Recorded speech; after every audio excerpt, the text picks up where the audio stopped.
On a warm, bright afternoon when sunlight spilled across the streets like liquid gold, a small bakery on Riverside Avenue filled with the scent of fresh bread, sweet pastries, and warm memories waiting to be made. But amid all that warmth, a quiet storm of desperation stood at the door.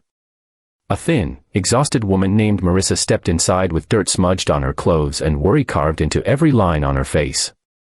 At her side stood her little daughter, Flora, whose wide eyes, though tired, still carried a faint glimmer of hope.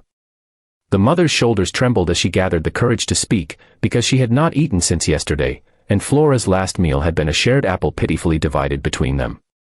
She didn't come to buy anything, she had only come to beg for something others threw away without a second thought.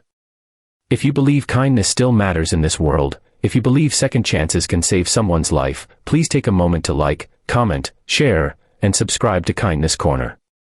Your support helps us spread stories that heal.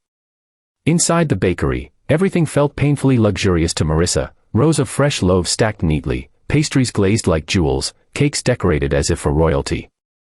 She lowered her gaze to avoid the stares she feared would burn holes into her dignity. Flora clung to her sleeve, her small fingers trembling. The mother approached the counter with hesitant steps, the floor almost feeling too polished for dusty shoes like hers. The employees looked up, their polite smiles fading slightly, unsure of what to expect. Marissa's voice shook as she asked them if they had any expired cake, something thrown out at the end of the day, something, anything, that she could give her daughter who hadn't had a treat in months. But what she didn't know was that someone else stood in the bakery, watching closely. A tall, well-dressed man named Roland Vance, one of the city's wealthiest entrepreneurs, was there quietly, dressed in a simple gray suit instead of his usual boardroom attire. He had stepped into the bakery to escape the noise of the world outside and to enjoy one of the peaceful routines he rarely admitted he needed. He had come for a slice of blueberry pie, but life had served him something far more important. As Marissa spoke those heartbreaking words, Roland felt something shift inside him. People often believed wealth turned hearts cold, but in his case, loss had already done that years ago. He had buried his wife and daughter after a tragic accident and locked his heart behind walls money couldn't fix. Yet here, in the soft daylight of a quiet bakery, a weary mother's trembling voice cracked open a corner of that broken heart. Marissa stood frozen as the workers awkwardly exchanged glances. They wanted to help, but their boss had strict rules against giving away food before closing. Her cheeks burned with shame as the silence thickened. She thought about turning back, escaping the embarrassment, pretending she hadn't asked. But hunger had a way of welding a person to hope, even when hope felt like a wound. Flora tugged gently at her sleeve, her eyes drifting toward a strawberry-topped cake behind the glass. She didn't ask for it. She wouldn't dare. Children like her learned early what dreams were allowed and which ones weren't. Roland noticed everything, the way the little girl hid behind her mother, the way Marissa tried so hard to stand tall despite the weight pushing her down. He could almost hear echoes of his own daughter in Flora's small hands and hopeful silence.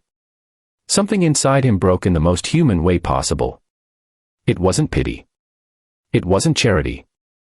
It was recognition, the recognition of suffering he knew too well. In that moment, he didn't see a homeless woman or a starving child. He saw two souls pushed into shadows by life's cruelty, standing in the doorway of a place filled with warmth they weren't sure they deserved. What happened next unfolded with the gentleness of daylight drifting through a window. Roland stepped forward, not announcing who he was, not waving around his wealth, not trying to attract attention. He walked quietly to the counter and asked the workers to pack the freshest cake in the display, the large vanilla sponge layered with berries, coated with cream, and decorated with fruits bursting with color. Then he asked for 2 warm meals, pastries, sandwiches, and anything he believed could restore life back into a hungry pair of eyes. Marissa watched in confusion, unsure why a stranger was making such a large order. When he turned to her, she braced herself for a lecture or judgment, her heart tightening like a fist. Instead, Roland simply placed the bag gently on the counter, nodding for the cashier to hand everything to her. His voice stayed calm and steady, thanking the staff and wishing them a good afternoon, as if his act of kindness was the most ordinary thing in the world. He didn't wait for applause. He didn't wait for gratitude.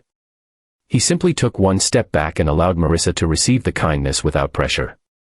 But when her trembling hands reached for the bag, her eyes filled with disbelief, and she broke down in a way she'd been holding back for months. Flora's face lit up, not with greed, but with relief, an expression Roland had missed for years. The workers softened instantly, suddenly ashamed of the hesitation they had shown earlier. Kindness had entered the bakery disguised as a man in a simple suit, and everyone felt it. Roland walked toward the door, intending to leave quietly, but Marissa called out to him. Not loudly. Not dramatically. Just a soft, cracked whisper of thanks, one that carried more sincerity than any speech he'd ever heard in the business world. Roland turned, and for the first time in years, he smiled with the kind of warmth that touched memories instead of breaking them. He told her to take care, no names, no instructions, no conditions. Just humanity. As Roland stepped into the daylight outside, the sun seemed kinder, the wind gentler. He realized that the world still had room for healing, that helping someone else had stirred something alive inside him he thought was long gone. Marissa and Flora sat on a small bench outside the bakery, sharing cake with the joy of people who hadn't felt seen in too long.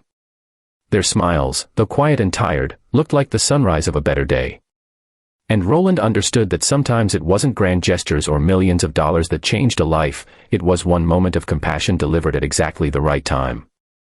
If this story touched your heart, please make sure to like, comment, and share this video, and subscribe to Kindness Corner so we can continue spreading these powerful true-to-life stories. Before we end, tell us in the comments, do you believe small acts of kindness can change someone's entire life? And with that, the story closes on a warm afternoon where a simple question about an expired cake led to hope, healing, and a reminder that humanity still shines, especially in places where no one expects it.